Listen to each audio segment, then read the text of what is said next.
제목으로 저에게 주어진 6번째 마지막 말씀을 대언하도록 하겠습니다. 오노다 히로라고 하는 일본군 소위가 있었습니다.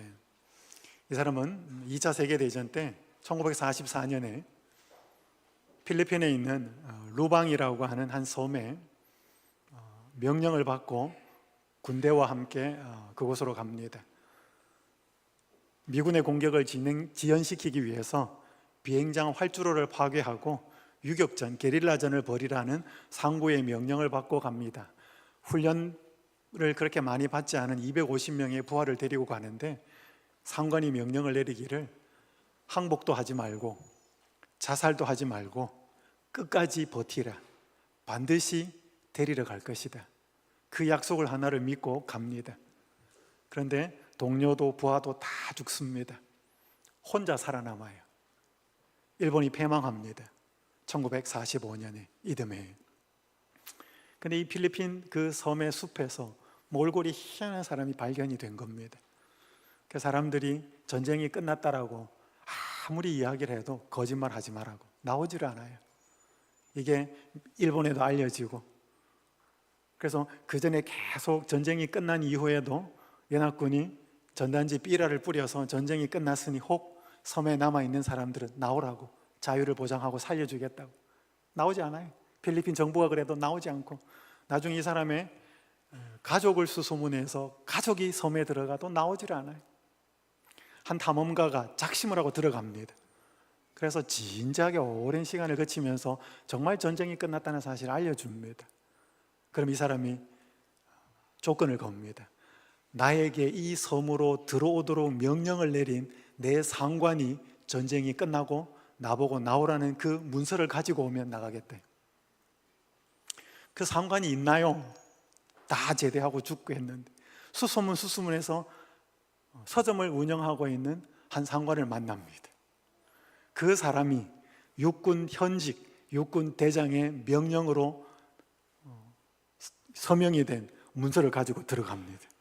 그 문서를 바꿔서 항복을 하고 나옵니다. 그때가 1974년이었어요. 그러니까 44년에 들어가가지고 1년 뒤에 해방이 되었고, 그 전쟁이 끝났고 74년에 나왔으니까 29년 동안 그렇게 있었던 거. 들어간 지는 30년. 일본에서는 졸지의 영웅이 됩니다. 제가 이 사람의 기사를 읽으면서 어떻게 보면 굉장히 우직하고 충성스럽다는 생각이 들기도 하고, 한편으로 보면 굉장히 세월이 아까웠다는 생각이 듭니다. 여러분, 오늘날은 사탄이 이 세상을 장악하고 있어서 예수 그리스도가 마련한, 그분의 공로로 희생으로 마련된 새로운 세상이 있음을 많은 사람들이 알지 못하고 살아갑니다. 그저 돈 벌고 그저 이런 세상이거니 관계가 맞지 않고 마음이 맞지 않은 사람과는 싸우고 미워하고, 그러면서 그리스도를 통한 새로운 세상이 있는 것을 알지 못하는 많은 사람들이 있습니다. 여러분, 하나님께서 우리를 부르신 것은, 제7일 안식일 예수 재림 교인이 된 것은 그 사람들, 새로운 세상이 있는 그 세상으로 그 사람들을 나오게 하여서 그리스도와 화목하게 하도록 우리가 부름을 받았습니다. 그걸 우리는 성경에서는 고린도후서에 보면 하나님의 대사가 되었다라고 이야기합니다. 근데 그 대사는 아무나 대사가 되지 않습니다. 여기 김남준 목사라고 개신교회 목사가 쓴 전도사들, 신학생들에게 쓴 책, 자네 정말 그 길을 가려나, 목회를 하려고 하는 사람들에게 쓴 책이에요. 누구든지 그 시대에 태어나면 그 시대의 아들이 되는 법입니다. 그리고 그 시대의 아들로 살아가기를 거부하지 않고 살아가는 사람들은 모두 그 시대의 사람들이 생각하고 있는 것들 이상의 하나님의 음성을 들려줄 수 없습니다. 여러분, 이 시대에 태어나면 전부 이 시대의 사람이에요. 비슷하게 먹고 비슷하게 교육받고 비슷하게 생각하고 비슷하게 돈 벌고 그렇게 살아요. 근데 그렇게 비슷한 사람들을 구원을 하려면, 인도를 하려면 비슷하게 생각하고 비슷하게 먹고 비슷하게 교육을 받아서는 그 사람들을 인도할 수 없다는 거예요. 그 사람들에게 하나님의 음성을 들려줄 수가 없다는 거예요. 왜? 그 사람이나 나나 비슷한데 뭔 특별한 메시지를 들려줄 수 있겠습니까? 그래서 이 세상 사람에게 하나님의 음성을 들려주려면 다르게 생각해야 되고, 다르게 먹어야 되고, 다르게 교육을 받아야 되고, 다른 루트의 하나님의 통로로서 음성을 들어야 그들에게 하나님의 음성을 들려줄 수 있다는 것이죠. 여러분, 성경에 보면 소경이 소경을 인도할 수 없다라고 나와요. 양이 양을 인도할 수 없어요. 양을 인도하는 사람은 누구예요? 목자예요. 소경을, 맹인을, 시각장애인을 인도하는 사람은 보는 사람이지. 그래서 오늘 우리가 제7일 안식일 예수 재림교인으로서 부름받아서 세상 사람들과 다르게 살아야 돼요. 만약에 우리가 세상의 사람들과 똑같이 살거나 혹은 개신교인들과 똑같이 살아야 한다면 제7일 안식일 예수 재림교회는 존재할 이유가 없어요. 뭐하러 존재하겠어요? 왜 하나님께서 요한계시록 12장 17절에 여자의 남은 자손, 곧 하나님의 계명을 지키고 예수의 증거를 가진 자들을 왜 준비를 시키셨겠느냐는 거예요. 우리가 다시 한번 이번 한 주간 또 새해를 맞이하여서 예수님이 이 땅에 오실 한 해가 더 가까워졌는데 우리는 어떤 자세로 신앙을 하고 있고 살아가는지를 좀 살펴보았습니다. 오늘 마지막 시간으로 지성소에 한번 들어가 보는 경험을 하겠습니다. 제가 첫째 날에는 뜰의 경험에서 번제단 십자가를 이야기했다면, 둘째 날은 성소의 첫째 칸, 7등대, 떡상, 그 다음에 분향단 살펴보았습니다. 생명의 빛 대신 그리스도, 생명의 떡 대신 그리스도, 우리의 기도를 중보하시는 그리스도, 그걸 경험하고 살아야 성소 첫째 칸을 경험하고 사는 것이라고 말씀을 드렸고, 오늘은 성소 두 번째 칸을 어떻게 경험할 수 있는지를 살펴보겠습니다. 히브리서 10장 19절에서 22절은 이렇게 말씀합니다.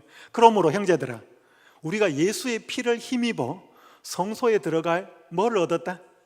담력을 얻었나니 그 길은 우리를 위하여 휘장 가운데로 열어놓으신 새로운 살 길이요, 휘장은 곧 그의 육체니라. 곧 또 하나님의 집 다스리는 큰 제사장이 계심에 우리가 마음의 뿌림을 받아 악한 양심으로부터 벗어나고 몸은 맑은 물로 씻음을 받았으니 참 마음과 온전한 믿음으로 어디 가자? 하나님께 나가자. 여러분, 이 본문은 하나님께 나가는 것하고 성소에 들어가는 것을 같은 의미로 설명하고 있습니다. 성소에 들어가는 게 누구한테 가는 거예요? 하나님께 나가는 거예요. 근데 우리가 성소에 들어갈 담력을 얻었다고 바울이 말하는 두 가지 이유가 나와요. 첫 번째가 뭐예요? 예수의 피를 힘입어서, 예수님의 희생의 피가 있기 때문에 우리가 성소에 들어갈 수 있다는 거예요. 두 번째, 그 피를 믿지만 넘어지고 무너지고 실족하고 또 죄짓고 연약하게 돼요. 그러면 우리가 우리가 어떻게 하나님 앞에 나갈 수 있나 두려움이 생겨. 근데 우리가 그럼에도 불구하고 다시금 하나님 아버지께 나가고 성소에 들어갈 수 있는 이유는 대제사장이 계셔서 우리를 중보하고 계시니까, 다시 회개하고 다시 우리의 죄를 고백하고 다시 관계가 회복되어서 나갈 수 있는 기회를 그분이 마련하고 계시니까. 그래서 우리가 하나님 앞에 지금 나가고 하늘 성소에 나갈 수 있는 담력을 가질 수 있는 이유는 이 두 가지.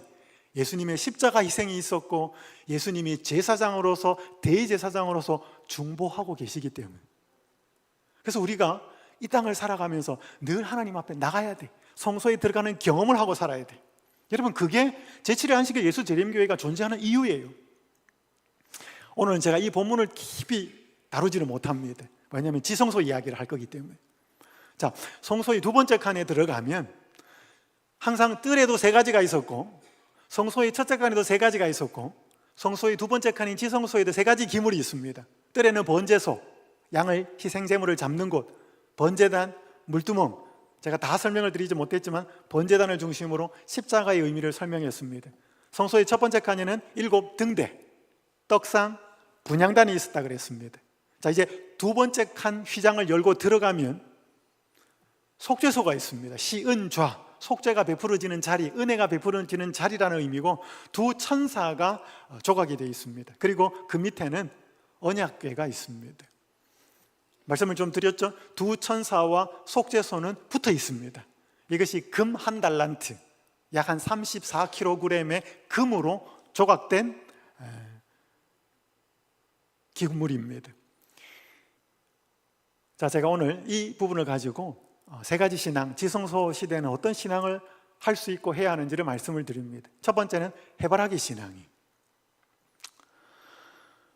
요한계시록 14장에 보면 1절부터 5절까지는 14만 4천의 무리가 나와 있고, 그 다음 밑에는 14장 6절부터 12절까지는 세 천사의 기별이 나와 있습니다. 제가 시간이 없어서 이 부분을 다루지는 못했어요. 그러나 우리 재림 신자가 이 세 천사의 기별은 반드시 이해해야 합니다. 왜냐하면 개신교인들이 이거 몰라요. 여러분, 이 기별은 누구만 이해해요? 이건 재림교인만 이해해요. 이게 이해가 안 되면 재림교인으로서 살아가기가 쉽지 않습니다.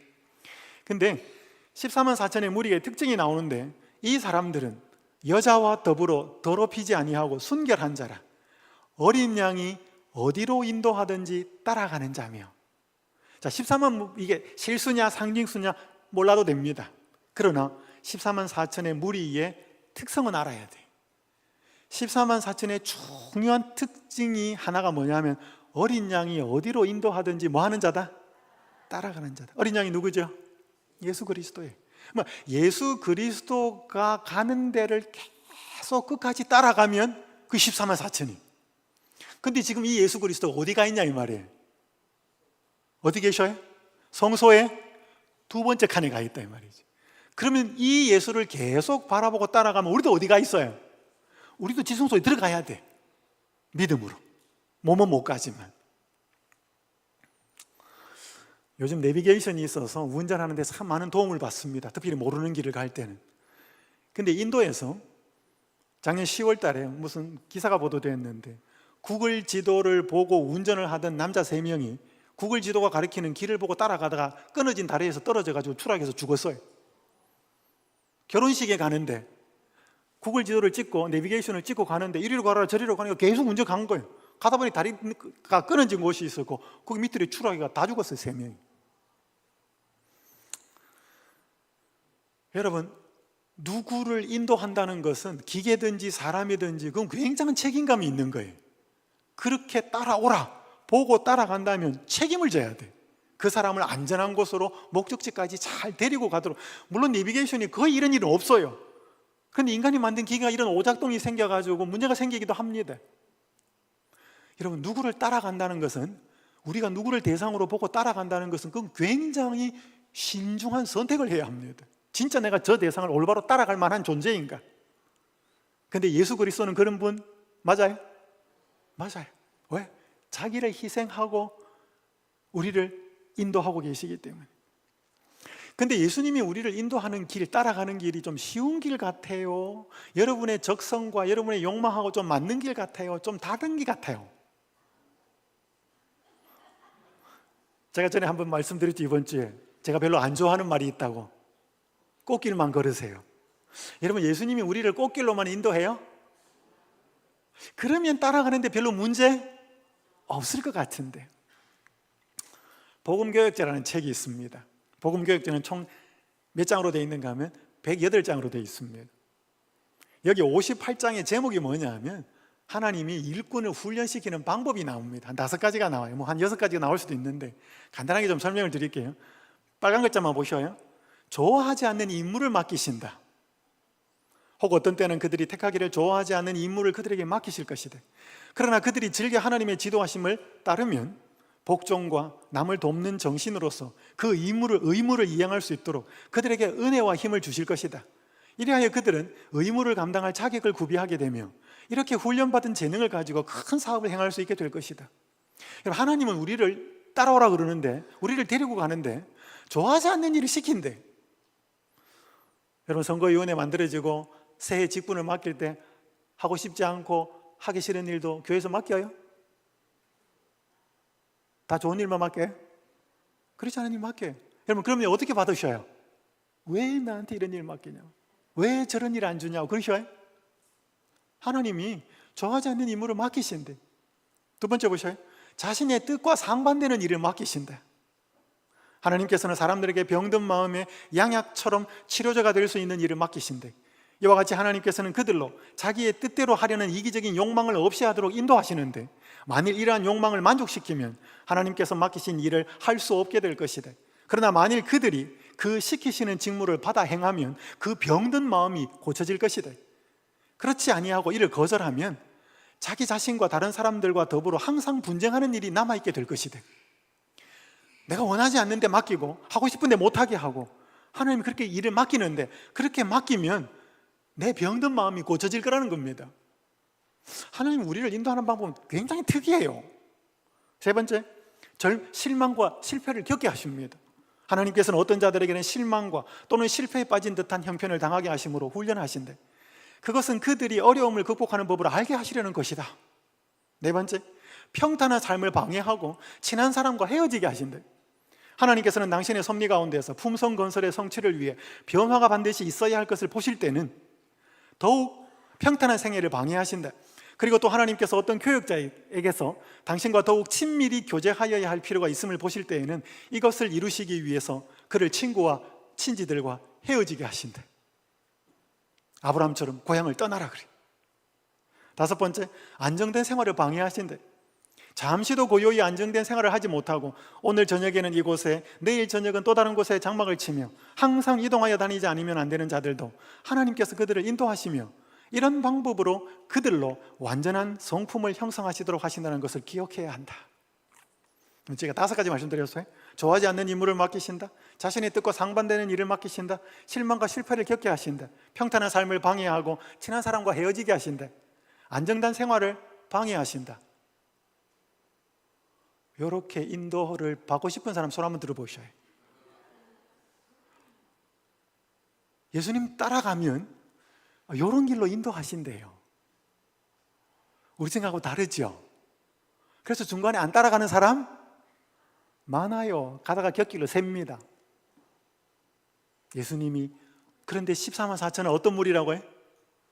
그 길이 어디로 가든지 따라가는 자들. 여러분, 그래야 우리가 어디까지 가요?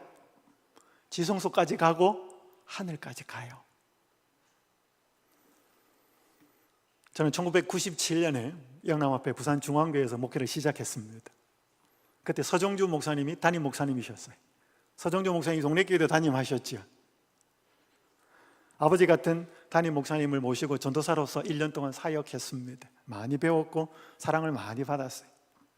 1년이 맞춰져 간 무렵에 보통 전도사 2년 차가 되면 단독으로 교회를 발령을 내었습니다. 그때는 그랬어요.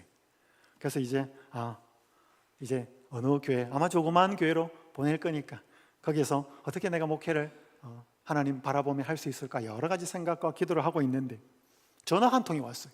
SDA 36 학원의 모 목사님이 학원에서 목회를 한번 해보지 않겠느냐 그래요.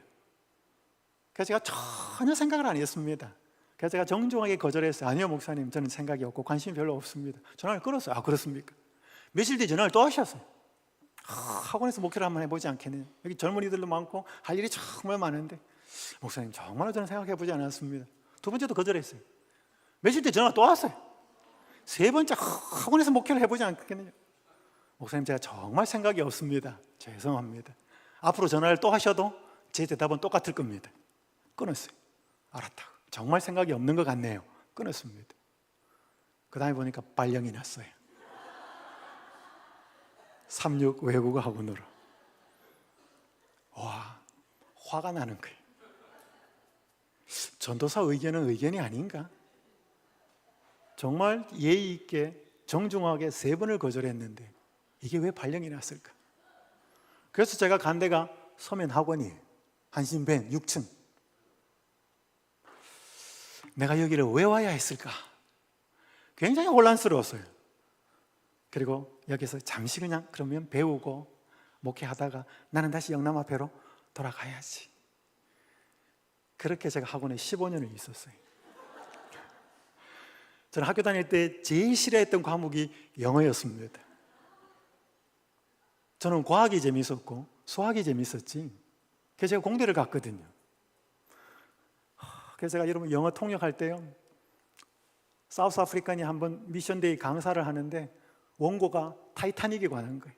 무슨 조선공학을 전공했는지 막 배 구조를 얼마나 상세히 설명했는지 단어를 찾아도 원고를 미리 주거든요. 단어를 찾아도 무슨 뜻인지를 모르겠어요. 제가 전공이 기계공학인데도. 근데 원고대로 또 설교를 안 해요. 엉뚱한 소리만 하는 거예요. 그러니까 저는 영혼을 짜있죠. 제가 통역을 해야 되는데 제가 통역을 못하고 있는데도 혼자서 막 해요. 저는 얼굴이 빨개지고, 그래서 제가 통역하다 내려와 버렸어요. 와, 내가 여기서 어떻게 목회를 할까? 여러분, 그래서 저는 영어를 배웠어요. 거기서 가만히 돌아보면 하나님 나를 왜 내가 그렇게 3번이나 정정하게 거절했는데 나를 이 길로 인도하셨을까? 지금 돌아보면 그게 하나님의 은혜였어요. 여러분, 제가 그렇게 영어를 안 배웠으면 늦은 나이에 미국으로 유학을 갔겠냐고요. 여러분, 제가 학원에 가가지고 그때 학원이 잘 될 때였어요. 학원만 세우면 학생들이 밀려 들어왔어요. 그래서 저는 뭐 했느냐? 맨날 아침에 출근하면 사무실에서 성경 공부 가르쳤습니다. 개인 성경 공부. 하루에 많으면 10몇 명씩, 적어도 몇 사람씩 하루 종일 성경 가르쳤습니다. 그 다음에 시간 나면 설교 준비하고. 그러니까 많이 돌아보면 나보다 나를 더 잘 아시는 하나님. 저는 굉장히 창의적이어서 막 없는 걸 만들어서 이런 걸 잘 못해요. 근데 저한테 딱 주어지는 임무는 저는 뭔 수를 쓰서라도 그걸 쇼부를 봅니다. 하나님께서, 죄송합니다, 이상한 말을 써서, 나보다 나를 더 잘 아시는 하나님이 나한테 가장 좋은 길로 인도하셨다는 생각이 지금 돌아보면 그 생각이 들어요. 여러분, 여러분이 인도하신 어떤 하나님의 그 섭리들을 그때는 모르지만 시간이 지나고 다시 돌아보면 그게 하나님의 은혜였다는 사실이 깨달아지지요. 근데 그 당시는 어땠어요? 근데 그게 안 깨달아져요. 저도 그랬어요. 그래서 이 교육치료봉사 이런 말이 있습니다. 우리가 해야 할 일이 우리가 선택한 것이 아닐지라도 그것은 하나님께서 우리를 위해 택해 주신 것으로 받아들여야 할 것을 기억하자. 이거 굉장히 중요한 말이에요. 여러분, 이게 순종이에요. 왜냐하면 우리가 우리를 다 아는 것처럼 보이지만 잘 몰라요. 부모가 우리를 다 아는 것처럼, 물론 우리보다 더 잘 알 수 있어요. 잘 몰라. 하나님이 우리를 잘 아셔요. 그래서 나 그거 하기 싫은데, 나 그 길 가기 싫은데, 근데 그 길을 맡겨요. 그 길로 인도하고. 그럼 그때 우리는 어떤 자세로 그걸 받아들여야 되겠느냐 이 말이죠. 우리가 해야 할 일이 우리가 선택한 것이 아닐지라도 그것은 하나님께서 우리를 위해 택해 주신 것으로 받아들여야 할 것을 기억하자. 여러분이 집사하기 싫고 무슨 뭐 어떤 일을 맡기시는데 하나님 이거 맡기셨어요. 이거 하나님께서 주신 일이다 라고 그 일을 성심껏 수행하면 반드시 그 일을 맡기신 하나님의 뜻을 발견하게 될 것입니다. 그래서 해바라기 신앙은 어떤 신앙이냐? 여러분, 해바라기는 뭐 하는 거예요? 해가 뜨면 그 해를 따라가는 거예요. 비 오면 어떻게 될까요? 비 오면 해바라기는 어떨 것 같아요? 물론 고개를 숙이고 있어요. 근데요, 비 와도 따라가요. 왜냐하면 완전히 그 구름이 해를 차단을 못 시키기 때문에. 이런 노래 있죠? 어린이 성경학교 때. 제가 노래를 잘 못합니다. 우리 목사님 노래 굉장히 잘 하시는데, 고무신 신고 아장아장 느린 걸음 걸을지라도 해바라기 해 따라가듯 나도 예수님 따라갈 테야. 옛날에 어린 성경학교 막 부르잖아요. 해바라기 해 따라가듯이 우리도 예수님을 따라가는 신앙이 14만 4천의 신앙이고, 그렇게 따라가면 어디에 머무르는가 하면 지성소에 머물러요. 왜? 그분이 그것까지 갔기 때문에. 각시대 대쟁투의 마틴 루터가 이렇게 고백합니다. 이제 어떠한 일이 일어날지 나는 알지 못하며 구태여 알려고도 하지 않는다. 왜? 종교개혁이 시작되었는데 자기가 비텐베르크 성당에 95개 로마 가톨릭교회 면죄부 그거에 대해서 막 반박을 하고 자기가 생각할 수 없는 일이 막 상상이 막 벌어지는 거예요. 처음에 루터는 종교개혁을 염두에 두지 않았어요. 단지 로마 가톨릭 교회가 면죄부를 받고 하는 게 잘못됐고 이걸 조목조목해서 붙여놓고 다음날 이 신학대학원에 이 신학과에 오면 이게 뭔 뜻인지를 내가 설명해 주겠다라고 그것까지 붙여놨어요. 근데 이게 삽시간에 종교개혁으로 퍼져나갑니다. 하나님이 하신 일이에요. 강풍이 몰아치려면 쳐보라. 나는 두려워하지 않는다. 나뭇잎 하나도 우리 아버지의 허락 없이는 떨어지지 않는다. 하물며 그분의 종된 우리를 하나님께서 보호해 주시지 않을 것인가. 육신으로 나타나셨던 말씀도 돌아가셨거든. 그 말씀을 위해 죽는 것은 별로 중대한 일이 아니다. 우리가 그분과 함께 죽으면 또한 그분과 함께 살 것이다. 빨간 부분 읽겠습니다. 시작. 그분께서 우리보다 앞서가신 그 길을 따라가므로 우리는 그분이 계신 곳으로 가서 그분과 함께 영원히 살게 될 것이다. 루터가 이 종교개혁 상황이 어떻게 될지를 몰라요. 결과가 어떻게 될지. 그러나 루터는 뭐라고 결심했는가 하면 그분이 가신 길이다, 이 길이. 내가 이 길을 그분이 가신 곳으로 따라가면 나는 그분과 함께 영원히 살게 될 것이다. 이 고백을 하는 거예요.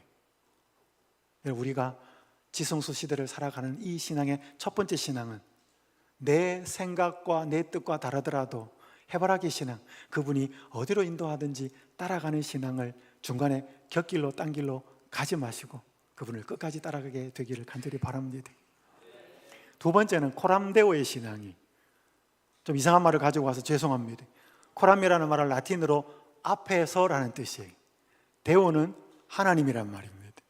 코람데오라는 말은 하나님 앞에서 이 말입니다. 하나님 앞에서 하는 신앙이에요. 늘 이거를 염두에 둔다는 것입니다. 여러분이 잘 아시는 것처럼 지성소는 거기서 내가 너와 만나겠다. 속죄소 위, 증거계 위에 있는 두 그룹 사이에서 내가 이스라엘 자손을 위하여 내게 명령할 모든 일을 내게 이르리라. 그러니까 지성소에 들어가 보면 그 두 그룹 천사 사이에 하나님이 늘 내가 거기서 너를 만나겠다, 거기에 내가 임하겠다 이것입니다. 그러니까 지성소에 들어간다는 것은 늘 누구를 대면한다는 거예요. 하나님의 임재를 대면한다는 거예요. 그러니까 그분이 늘 하나님 앞에, 내 앞에 있다는 거예요. 여러분, 이게 코람데오의 신앙이에요. 지성소 신앙은, 지성소 시대를 살아가는 신앙은 늘 하나님 아버지가 내 앞에 계신다는 것입니다. 이게 좋은 거예요? 두려운 거예요? 좋기도 하고 두렵기도 해요. 왜? 나와 늘 함께 하시니까 그분이. 근데 함부로 말하고 함부로 행동 못해요. 한 삼육학교 선생님이, 이건 한국 선생님이 아니고 미국에 있는 한 삼육학교 선생님 간증문이, 아침에 눈을 뜨자마자 하나님과 교제하는 헌신의 시간이 기다려집니다. 낮 동안에 성령께서 생각을 주관하시고 대화에, 태도에, 수업 중에 저를 도와주시기를 묵묵히 간구합니다. 요즘 학생들이 말을 안 듣고 짓궂게 굴어도 하나님이 힘과 지혜를 주시고 잘 대응하게 하십니다. 근무 시간은 창조주의 임재로 가득합니다. 교실인데, 학교 하는데 여기 있는데 여기 지금 누가 임재해 있다고요? 하나님이 임재해 있대. 그걸 느낀다는 거예요. 하나님이 제 일상생활을 참으로 도와주십니다. 저는 아침에 기도하고 낮에도 탐나는 대로 성령의 충만을 위해 기도합니다. 이제 하늘은 아주 가까이 느껴집니다. 저는 하늘을 미리 맛보며 살고 있습니다. 굉장히 부러워요. 하나님의 임재를 늘 느끼며 산다는 것. 우리도 이렇게 살 수 있습니다. 이렇게 되려면 끊임없이 하나님의 빛 가운데서 걸어가라. 하나님의 품성을 밤낮 뭐하라? 명상하라. 그리하면 그대는 주님의 아름다움을 보고 그분의 선하심을 기뻐할 것이다. 그대의 마음은 하나님의 사랑을 깨닫고 불타오를 것이다. 그대는 마치 영원한 팔에 안겨 있는 것처럼 높이 들릴 것이다. 하나님께서 주시는 능력과 빛으로 그대는 그대가 전에 할 수 있으리라고 생각했던 것보다 훨씬 더 많은 것을 깨닫고 훨씬 더 많은 것을 성취할 것이다. 그러니까 의도적으로 내 생각 속에 자꾸 누구를 명상하는 거예요? 그리스도. 그러면 우리가 상상할 수 없는 일들을 하게 될 것이다. 이게 좋은 거예요. 근데 두려운 것도 있습니다. 많은 사람이 그들의 동료들 앞에서도 죄스러워하지 못하는 그 일을 하나님과 거룩한 천사들이 살펴보는 눈앞에서 마음대로 자행한다. 만일 우리가 하나님께서 우리의 행위를 보시고 우리가 하는 말을 들으시며 우리의 언행에 대한 세세한 기록을 보존하고 계신다는 사실과 우리가 그 모든 기록을 다 보게 될 것이라는 사실을 늘 염두에 두고 있다면 범죄하기를 두려워할 것이다. 자신이 홀로 있다고 생각할지 모르나 모든 행위를 주목하는 눈에 보이지 않는 목격자가 있다. 마음의 모든 동기가 감찰하시는 하나님 앞에 펼쳐져 있다. 놀아보면 같이 읽습니다. 시작.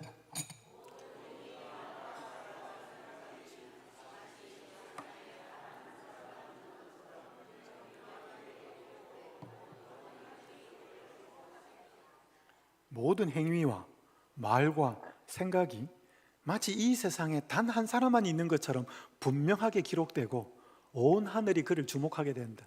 이 한 사람이 누구예요? 각자예요. 그러니까 이 세상에 아무도 없고 한 사람만 딱 있어서 그 사람이 뭘 하는 걸 온 하늘이 다 보고 있대. 이 하나님 앞에 있는 거예요. 두려워요? 굉장히 두려워요. 근데 사람들이 이 인식을 하고 생각하고 살아요? 안 하고 살아요? 여러분, 애들 옛날에 숨바꼭질 해보잖아요. 애들 놀 때 숨바꼭질 하면 어디다 숨어요? 걔들은 눈 가리면 숨은 줄 알아. 그래서 몸 다 내놓고 뭐해? 눈 가리고 어떤 때는 머리만 집어넣고 몸뚱이 보여도. 아이들은 그래요. 그러니까 자기가 안 보이면 남도 자기가 안 보인다고 생각해요. 우리도 그래요. 내 주변에 아무도 없다는 거지. 그러니까 나 혼자다는 거지. 그래서 내 마음대로 할 수 있다고 생각해. 근데 하나님 앞에서 살아가는 사람은 여기 아무도 없는데 누가 계신다? 하나님이 계신대. 왜? 지성소에 가면 그렇거든요. 지성소는 늘 하나님이 임재해 계시거든요.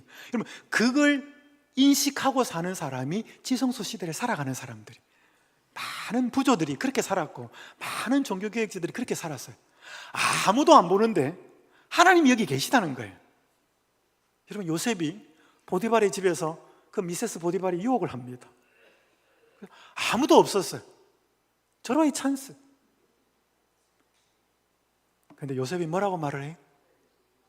내가 어떻게 이 큰 악을 해서 하나님 앞에 득죄하리이까? 그 여자는 아무도 없다고 생각했어. 요셉하고 지밖에 없는 줄 알았어요. 근데 요셉은 그 여자도 있지만 여기 누가 있다? 보이지 않는 하나님이 계시대. 그분 앞에서 내가 죄를 지을 수 없대. 여러분, 이걸 늘 인식하고 살면 때로는 불편할 수 있어요. 근데 그게 우리를 죄된 길로 깎는 걸 막아줍니다. 근데 많은 사람들이 이 생각 안 하고 살아요. 내가 힘들 때 나와 함께 하신다, 그거는 굉장히 좋아해. 근데 내가 죄를 짓는 그 장면에서도 하나님이 나를 보고 계신다는 생각을 안 하고 살아요. 그럼 이걸 생각하는 사람은 두려울까요? 두렵죠. 함부로 말하고. 여러분, 옛날에 우리 어른들 계실 때 함부로 싸웠어요, 부부들이. 어른들이 이러면 뭐예요? 말 올라가려고 그래도 어른이 계시면 그 말 죽인다고. 근데 요즘은 어른이 있어도 싸웁니다. 그러니까 권위를 인정 안 하는 거죠. 내가 그분 앞에서 조심한다는 것은 그분의 권위를 인정한다는 거예요. 선생님, 부모님, 그런 분들, 어른, 연세 많은 분들, 함부로 행동하지 않는 건 그분의 존재를 인식한다는 거예요. 여러분, 지성소 시대는 하나님이 늘 지성소에 임재하시는 거예요. 우리는 거기까지 간다면 그분이 늘 계시다는 거지.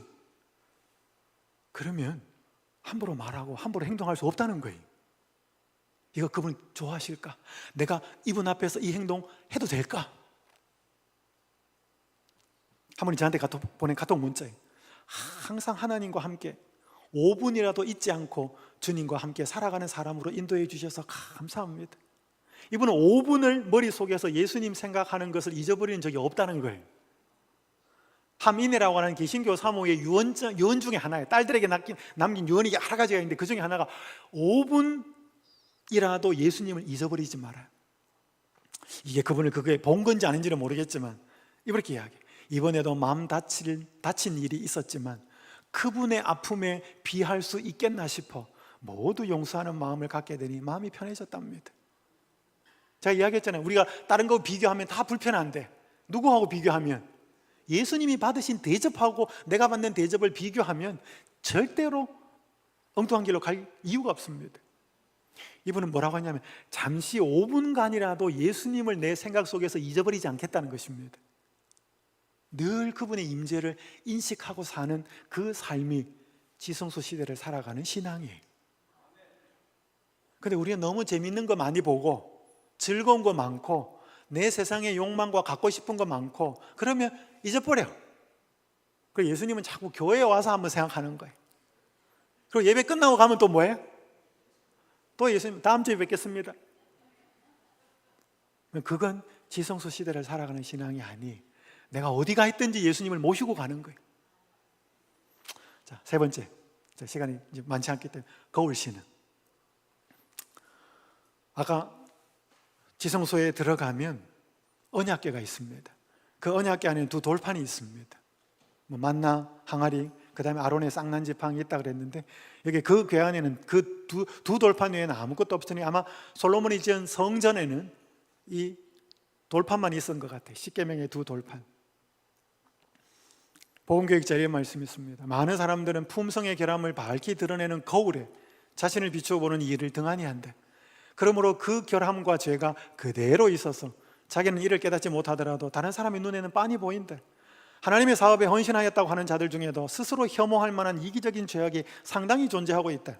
만일 그들이 자기의 성품을 하나님의 거룩한 율법에 비추어 본다면, 또 그들이 부지런하고 정직하게 자신을 살피는 자라면 자신이 놀랄 만큼 부족함을 깨닫게 될 것이다. 여러분, 오늘 교회 오시기 전에 화장하고 옷 잘 입고 거울 보셨죠? 그죠? 거울 안 보고 오시는 분 거의 없어요. 여러분, 하루에 거울 몇 번 보셔요? 여러 번 보죠? 봐야 돼, 그죠? 옷매무새가 어떤지, 얼굴에 뭐가 묻었는지 봐야 돼. 근데 우리의 마음을 비추는 거울도 보고 사셔요? 우리의 몸을 비추는 것은 거울이에요. 근데 우리의 마음을 비추는 것은 율법이라는 거예요. 품성의 결점을 밝히 드러내는 거울, 이 율법이에요. 그게 어디 들어가 있냐면 지성소 언약궤 안에 들어가 있어요. 그래서 내가 지성소를 들어간다는 것은 그 속죄소에 동편에 피를 한 번 뿌리고 동편에 앞에, 속죄소의 앞에 피를 7번 뿌리는 것은 그 율법의 요구를 이루는 것입니다. 왜냐하면 여러분, 구원은 율법 없이 믿음으로 구원받는 게 아니고, 구원은 예수 그리스도의 보혈의 공로로 우리 육신의 힘으로는 율법을 순종할 수 없는 것을 그분의 성령의 힘으로 율법을 순종할 수 있게 해준다는 게 구원이에요. 근데 자꾸 우리는 착각해요. 특별히 개신교인들. 한 장로님이 쓴 글 한번 읽어드릴게요. 우리 믿음의 선배들은 고난으로 양식을 삼고 인내로 거처를 삼아 결국 죽음으로 그들의 믿음을 지켰습니다. 그들에게 있어 십자가는 생명이었고 고난은 삶이었습니다. 그들은 누구보다 강했습니다. 일제의 칼보다 강했고 공산당의 총보다 강했습니다. 그런데 오늘날 우리는 너무 약합니다. 한국교회는 너무 유약합니다. 주차 공간만 부족해도 교회를 떠납니다. 삼복더위에 에어컨이 고장이라도 나면 예배에 참석하지 않습니다. 신앙생활로 인해 사업에 방해가 되면 신앙을 접거나 양심을 저버립니다. 신앙을 위해 손해를 보거나 불편을 참거나 불이익을 감수하는 일을 하려 하지 않습니다. 우리 모두는 편안함에 길들여진 채 솔로몬의 영광만을 추구합니다. 들에 핀 백합보다 더 곱고 아름다웠던 솔로몬의 옷자락과 창고마다 넘쳐났던 그의 부귀를 부러워합니다. 이거 누가 쓴 글이냐면 개신교회 순교회를 했던 주기철 목사님의 아들이 주광조 장로라고. 그가 아버지가 순교를 해요. 굉장히 방황합니다. 왜 우리 아버지 안 살려주셨나? 하나님 떠나요. 그러다 방황하다가 돌아옵니다. 그러면서 교회의 모습을 보니 옛날 자기 아버지 그리고 믿음의 선배들이 걸어갔던 그 신앙하는 그 모습하고 현재 교회는 너무 다르다는 거지. 그러면서 이분의 사명이 뭐냐면 한국 교회를 이전의 믿음의 선배들처럼 만들어 놓고 싶다. 그 일을 하고 있는 거예요. 한 설교 때 한 말이에요, 이게. 제가 보면서 굉장히 찔림을 받았습니다. 재림교회는 다를까? 우리 재림교회 신앙의 믿음의 선배들 안 이랬어요, 그죠? 율법도 마찬가지입니다. 그래서 여러분, 한 가지 질문을 드릴게요. 하나님의 계명을 지키는 것이 가능합니까? 불가능합니까? 대답을 해보셔요. 하나님의 계명을 지키는 게 가능해요? 불가능해요? 예? 자, 여러분, 사탄은 하나님의 율법은 뭐 할 수 없다? 그럼 사탄이 이렇게 주장한다면 하나님은 어떻게 주장할까요? 그렇죠? 지킬 수 없는 걸 하나님은 주시지 않아요. 근데 우리는 자꾸 뭐 할 수 없다, 율법은? 내가 연약하니까. 그러니까 지키려고 노력해요, 안 해요? 별로 안 합니다. 빨간 글자만 읽으면 사람들이 하나님의 율법을 더 이상 지킬 의무가 없다는 교리가 개신교에 있습니다. 그죠? 왜? 예수님이 십자가에 피를 흘렸기 때문에 율법은 뭐 했다? 폐했다. 더 이상 지킬 필요 없다. 이게 오늘날 교인들의 신앙의 표준을 떨어뜨리는 이유예요. 율법을 지킬 필요가 없는데 세상 사람하고 우리하고 다르겠냐고요. 네? 비슷하지요. 사탄은 하는 게 더 갑니다. 율법에 결함이 있어서 어떤 특정 부분이 제거되었다고 사탄은 이제 주장하고 있대. 보면 그러한 주장은 그가 세상에 가져올 마지막 대기만이 될 것이다. 이제 십계명 중 10개 다 안 건드립니다. 안식일만 건드립니다. 이제는. 왜? 하나만 어기게 만들면 다 어긴 거거든. 지킬 수 없다? 지키지 않아도 된다? 나는 못 지킨다. 요거는 바뀌었다. 이게 사단이 하는 일이에요. 놀아보면 같이 읽겠습니다. 시작. 그리스도를 믿는 믿음으로만 그들은 죄의 사유함을 얻을 수 있고 하나님의 율법을 순종할 힘을 얻을 수 있다. 여러분, 율법을 순종할 수 있어요, 없어요? 있어요. 누구 힘으로? 그리스도를 믿는 믿음의 힘으로, 그분이 주시는 은혜로, 다른 말로 하면 성령의 능력으로. 이걸 우리가 구하고 살아야 돼. 지성소 신앙은 율법을 순종하는 신앙입니다. 여러분, 용이 여자에게 분노하여 돌아가서 그 여자의 남은 자손, 그 하나님의 계명을 지키며 예수의 증거를 가진 자들과 더불어 싸우려고 바다 모래 위에 서 있더라. 자, 한 가지 질문을 드릴게요. 사탄이 재림 신자를 향해 분노할까요, 안 할까요? 해요? 여러분을 향하여 할까요, 안 할까요? 해요? 아니, 어떤 신자인가에 따라서 하기도 하고 안 하기도 해요. 자, 여러분, 사탄이 어떤 사람을 향하여 분노하는지 보셔요. 하나님의 어린 양을 믿는 믿음을 통하여 한 영혼이 죄를 섬기기를 단념할 때마다 사탄의 분노는 불붙는다. 우리가 예수 그리스도를 믿는 믿음을 통해서 내가 죄를 섬기지 않겠다라고 단념하고 그렇게 살아갈 때 사탄은 분노합니다. 여러분, 그렇게 하셔요? 그렇게 해야 사탄이 분노한다니까. 근데 내가 죄를 섬기기를 결심하지 않고 죄에 무너지고 넘어지고 나 연약해서 할 수 없지, 그러면 사탄이 분노할까요, 안 할까요? 안 해요. 내 백성인데. 무늬만 재림신자지, 무늬만 교회 다니지, 내 백성인데 뭐하러 분노해요? 여러분, 사탄은 자기 백성한테 분노 안 합니다. 하나님의 백성에게 분노하지. 또 보셔요. 죄의 간증한 성질을 깨닫고 위로부터 오는 능력으로 유혹을 거절하는 사람은 누구든지 반드시 사탄과 그 부하들의 분노를 일으키게 될 것이다. 위로부터 오는 능력을 부여받아서 그 사탄의 유혹과 시험을 뭐하는 사람? 거절하는 사람. 그 사람을 향하여 사탄과 부하들은 분노합니다. 여러분, 그리스도의 능력과 성령의 능력으로 시험과 사탄의 유혹을 거절하기 위해서 분투하십니까? 여러분, 그때 사탄은 분노해요. 연약해서 살 수 없지, 안식일 적당하게 하지, 다 그렇게 못해. 건강기별 다 그렇게 못하는 거야. 적절하게 적당하게 타협하는 사람한테는 사탄은 분노하지 않아요. 여러분, 그러면 제7일 안식일 예수 재림교회가 이 땅에 존재할 이유는 없어요. 보셔요. 당신의 성령의 감화를 받는 자들은 모두 그분이 사랑하신 것처럼 사랑할 것이다. 그 다음 읽어봅시다. 시작. 교회에 나타난 이 사랑이야말로 사탄의 분노를 일으킬 것이다. 이 사랑이 어떤 사랑이냐? 하나님이, 예수님이 사랑하시는 것처럼 사랑하는 사랑. 그 사랑을 교회가 할 때 사탄은 분노합니다. 그럼 다시 질문합니다. 사탄이 여러분에게 분노할까요, 안 할까요? 여러분, 재림신자라고 사탄이 도매금으로 다 분노하지 않아요. 네? 하나님의 계명을 지키고 예수의 증거를 가진 사람, 그래서 내 백성이 아니고 하나님의 백성인 사람이 된 사람은 사탄이 분노해서 다시 끌어 들어옵니다. 싸우려고. 여러분, 많은 재림신자가 사탄의 분노를 일으키지 못하고 살아갑니다. 왜? 죄와 타협하니까, 시험과 유혹에 굴복하니까, 예수 그리스도처럼 사랑하려고 몸부림치고 하나님의 능력을 간구하면서 그 사랑을 사랑하려고 하지 않으니까, 미워하는 사람 생기면 적당히 미워하고 이렇게 밖에 할 수 없어라고 생각하면서 적절하게 사니까, 타협하니까. 여러분, 이렇게 살아가는 것은 성경에 기록된 남은 자손의 삶이 아니에요.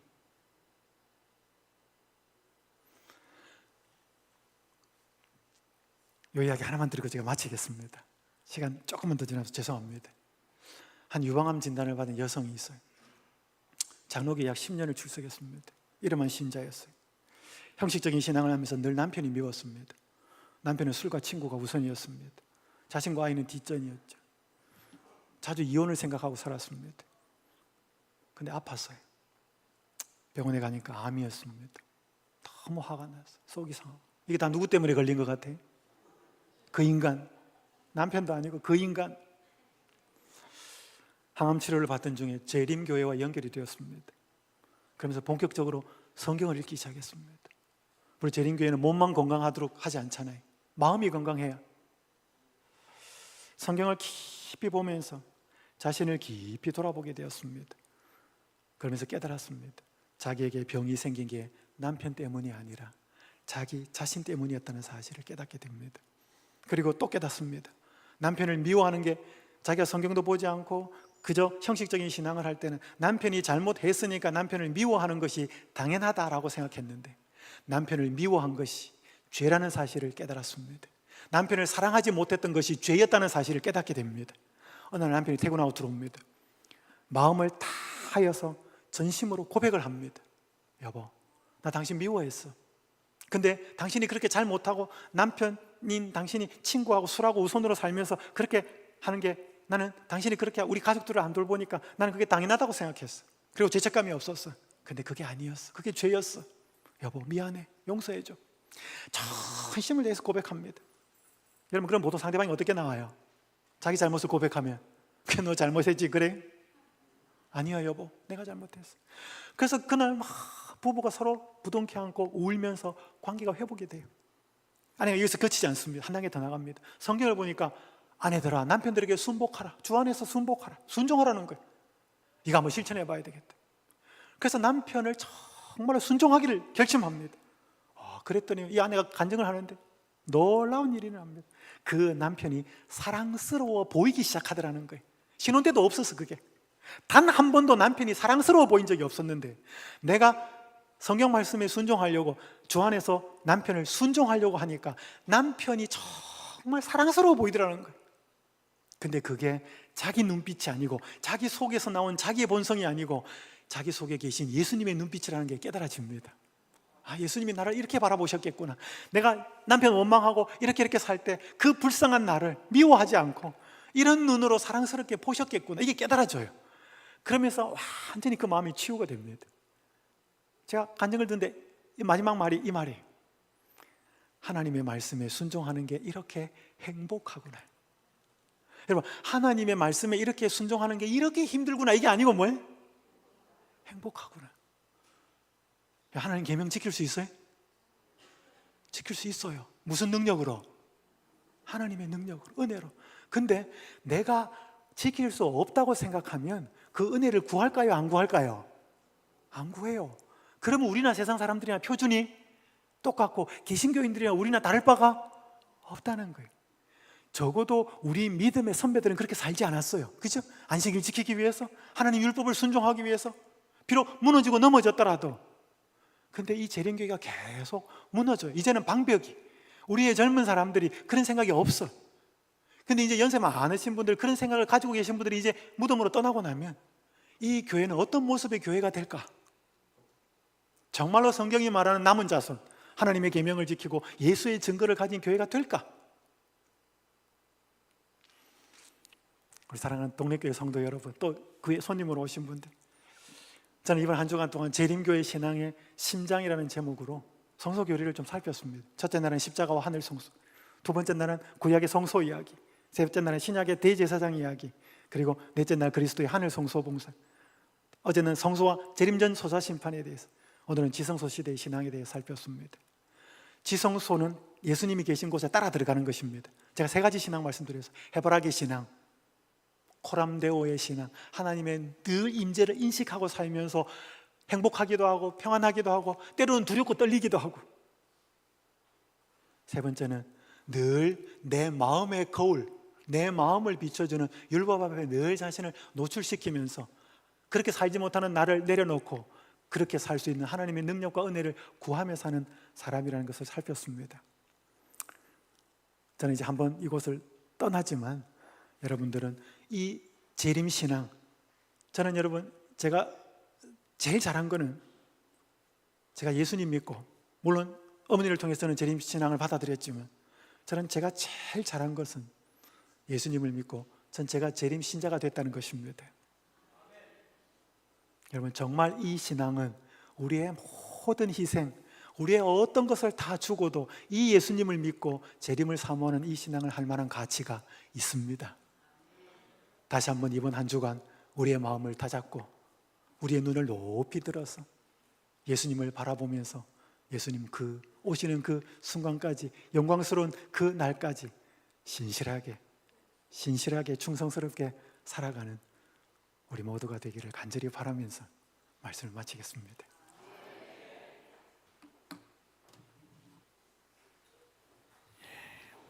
말씀 감사합니다. 이제